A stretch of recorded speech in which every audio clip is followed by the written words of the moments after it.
Sir, இந்த விமான விபத்து தொழில்நுட்ப கோளாறு காரணமாக ஏற்பட்டிருக்கிறது.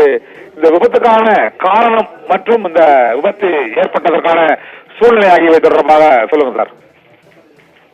ஐயா, இது என்ஜின் கோளாறா தான் இருக்கும் இது அதிகபட்சமா.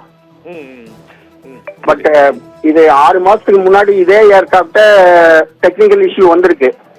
ஓ அப்படியா? ஆமா, ரெக்டிஃபை பண்ணிருக்காங்க 6 மாசத்துக்கு முன்னாடி. சரி சரி சரி சரி. அதுவே ஏர்கிராப்ட, பட் அதுவே டெக்னிக்கல் இஷ்யூவா இருக்கலாம்னு ஏர் இந்தியாவே சொல்லியிருக்காங்க. ஓஹோ. ஏர் இந்தியாவே சொல்லியிருக்காங்க. அதனால அது அதே இஷ்யூவா தான் இருக்கும். ஆனா அது என்ன இஷ்யூன்னு தெரியல.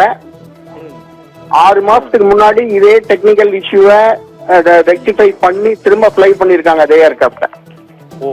ஆமாங்க சார். ஆனா இது ரொம்ப ஒரு அதிர்ச்சிகரமான செய்தியா இருக்கு. ஏற்கனவே இதே விமானத்துல 6 மாதங்களுக்கு முன்பு ஒரு தொழில்நுட்ப கோளாறு ஏற்பட்டிருக்கு. அதை முழுமையா சரி பண்ணி அதை செக் பண்றது இல்ல ஒரு ஒரு ஆட்சியப்போ கூட இருந்திருப்பாங்க. அசத்தியா இருந்ததுனால கவனக்குறைவுனால அது மீண்டும் அதே போன்ற அந்த தொழில்நுட்ப கோளாறு ஏற்பட்டிருக்குமோங்கிற சந்தேகமும் இருந்திருக்கு. கவனக்குறைவால் தான் கிடையாது. கண்டிப்பா ஏர்கிராப்ட் டேக் ஆஃப் ஆகுறதுக்கு முன்னாடி அருமையான தரவு செக்அப் எல்லாம் இருக்கும். தரவா செக் பண்ணி தான் அனுப்புவாங்க.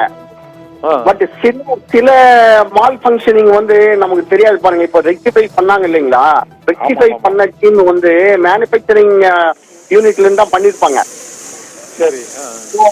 கண்டிப்பா அது டெக்னிக்கல் இஷ்யூ திரும்ப டெவலப் ஆகிற மாதிரியான ஏர்கிராப்ட பிளைங்கே அளவே பண்ண மாட்டாங்க. இது ஏதோ ஒரு இஷ்யூவா இருக்கலாங்க.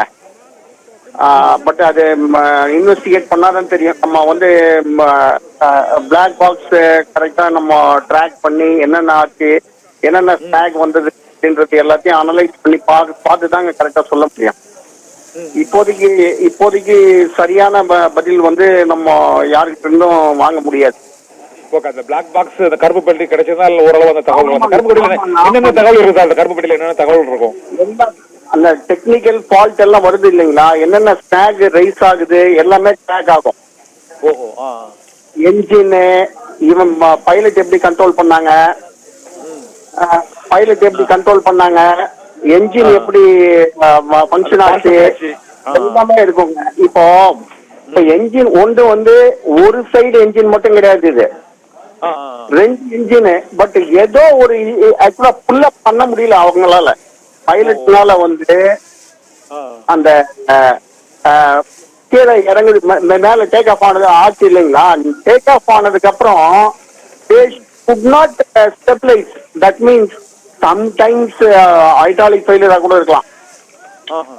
ஹைட்ராலிக் ஃபெயிலியர் ஆகி இந்த கண்ட்ரோல் பேனல் எல்லாம் சம்டைம்ஸ் ஒர்க் ஆகாம இருக்கலாம். பட் இந்த ஸ்னாக் 6 மாசத்துக்கு முன்னாடி வந்த ஸ்னாக அனலைஸ் பண்ணி பார்த்து கொடுத்ததுக்கு அப்புறம் தான் ரிப்போர்ட் கரெக்டா தெரியுங்க நமக்கு. ஆமாங்கய்யா.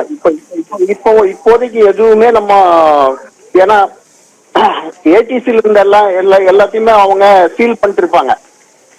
என்ன கான்வர்சேஷன் ஆச்சு, பைலட்டுக்கும் கிரவுண்ட் குரூக்கும் என்ன கான்வர்சேஷன் ஆச்சுன்றது எல்லாத்தையுமே சீல் பண்ணிட்டு இருப்பாங்க. அதெல்லாம் இன்வெஸ்டிகேஷன் டீம் கையில தான் கொடுத்து அதை கிளியர் பண்ணுவாங்க. கரெக்டா என்கொயரி ஆர்டர் பண்ணி அது ஃபுல்லா கிளியர் ஆனதுக்கு அப்புறம் தான் அதை டிஸ்க்ளோஸ் பண்ணுவாங்க. இப்போ இடையில நம்ம காரணங்களை டிஸ்க்ளோஸ் பண்ணவே மாட்டாங்க. ஆனா பெரிய இழப்பு. ஆனா இது மாதிரி எல்லாம் சிவில் ஏவியேஷன்ல நடக்கிறதுக்கு வாய்ப்பு இல்லை. ஏன்னா 100% தேர் கோயிங் ஃபார் தரவு செக்குங்க.